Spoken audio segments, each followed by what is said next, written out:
François, Oui. c'est le moment de la question du public et je la trouve cette semaine particulièrement intéressante. Oui. Je te la montre tout de suite.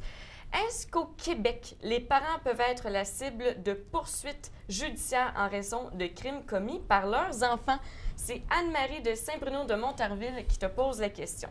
Moi, ce que je veux savoir, c'est, à titre d'ancien policier, est-ce que ça t'est déjà arrivé dans ta carrière de voir ce genre de choses? Non, pas dans les dossiers auxquels j'ai eu à travailler. C'est un fait qui est relativement peu fréquent au Québec.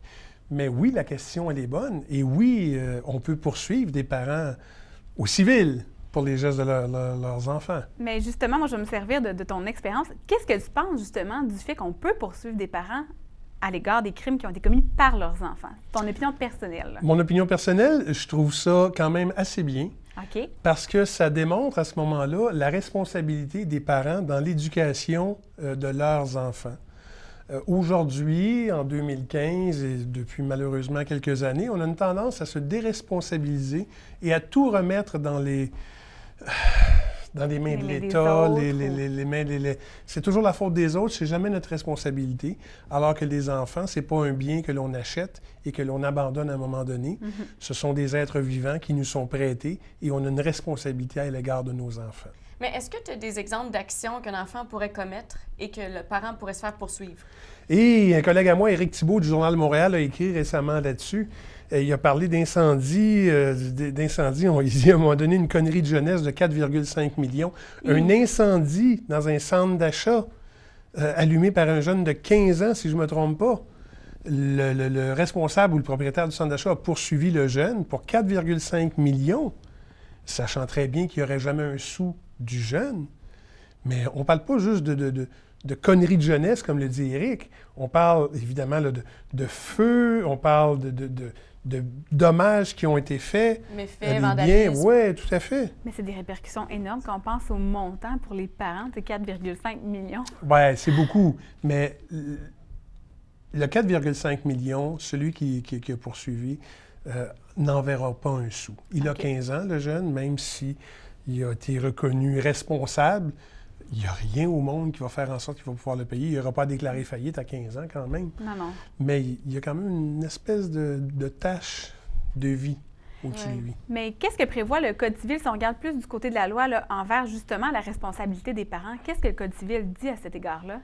Bien, la responsabilité parentale, évidemment, c'est celle d'avoir à l'éducation, jusqu'à un certain point, la surveillance et, mon doux, à rendre nos enfants responsables, à ne pas les laisser faire tout ce qu'ils veulent comme ils veulent quand ils veulent.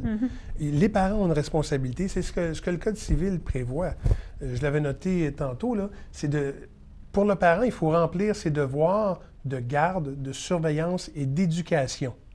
Et ça, bien, ça prend un certain temps. Est-ce que ces poursuites envers les parents peuvent être faites aussi lorsque l'enfant est majeur? Par exemple, s'il y a 18 ans, 19 ans, 20 ans? Bien, je ne le pense pas. Je n'ai pas trouvé la réponse définitive là-dessus. Parce qu'à ce moment-là, à 18 ans, la personne, l'enfant, est considéré comme une personne d'âge adulte. Elle peut être poursuivie directement pour des gestes commis. Est-ce qu'il y a une responsabilité parentale à l'égard de ces gestes-là? Je n'ai pas trouvé la réponse définitive. Moi, j'ai l'impression que non. Une fois que l'enfant est majeur, il peut voter. Il peut aller acheter de l'alcool, il peut faire... Donc, il paye généralement pour ses responsabilités. C'est ça.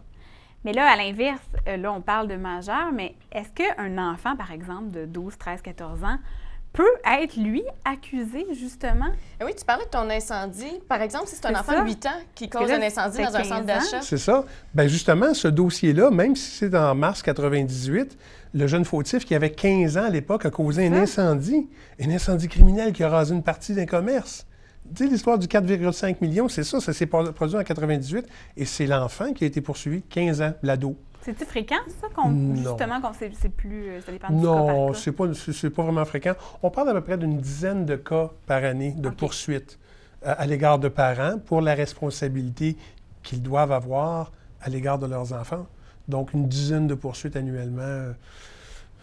C'est vraiment peu, là, c'est pas beaucoup. C'est pour ça que je dis que c'est pas fréquent. Qu'est-ce que tu peux conseiller aux parents pour éviter là, ce genre de poursuites? Les paroles, c'est pas des gestes. Je le disais tantôt, je vais le répéter, il suffit de remplir ses devoirs. Et là, c'est tellement large comme définition. Ses devoirs de garde, de surveillance et d'éducation. La maison, c'est pas une prison, c'est un milieu de vie. Il y a de garder le contact avec les enfants, de communiquer, de les laisser vivre un peu aussi. Parce qu'on a tous appris de nos erreurs. On a tous fait des erreurs quand on était jeune. On a tous fait des choses dont on n'est pas nécessairement fier quand on était tout petit. Oui. Mais au fur et à mesure où on grandit, où on comprend qu'on vit en société, il faut à un moment donné apprendre le respect mutuel des gens, le respect des biens des autres. Et évidemment, c'est une question d'éducation. Et l'éducation, ça, c'est un processus qui prend tellement d'années à comprendre. Et ça peut tout changer, l'éducation, justement. Mais bon, pour ceux que parfois ça fonctionnerait moins bien, hein, ce principe d'équilibre, de communication et tout ça à la maison, y a-t-il des assurances qui existent pour protéger les parents dans le cas là, un peu de ce qu'on parlait du 4,5 millions? Est-ce que ça existe ou des assurances? Prendre une assurance pour les frasques de ses enfants, ça n'existe pas vraiment. Okay. Par contre, dans l'assurance habitation, il y a des choses, des clauses qui existent pour les dommages, ces choses-là. Il y a des responsabilités civiles jusqu'à quoi? 1 million, 2 millions. Ça peut aller jouer là. Et les poursuites civiles à l'égard des parents pour les gestes de leurs enfants, c'est souvent pour récupérer des compagnies d'assurance une certaine somme d'argent. Donc, les parents n'auraient rien à payer comme tel parce que c'est l'assurance qui, en bout de ligne, est visée. François, merci encore une fois d'avoir été des nôtres. Bien, je vous en prie. On va se rappeler que l'éducation, c'est la clé. Donc, chers parents, si vous ne voulez pas être poursuivis, bon, c'est quand même minime les cas, là. La clé reste l'éducation à la maison. Hein, on peut tout changer avec ça. Ouais. On va se quitter pour une courte pause et ensuite, on vous retrouve donc avec des suspects recherchés.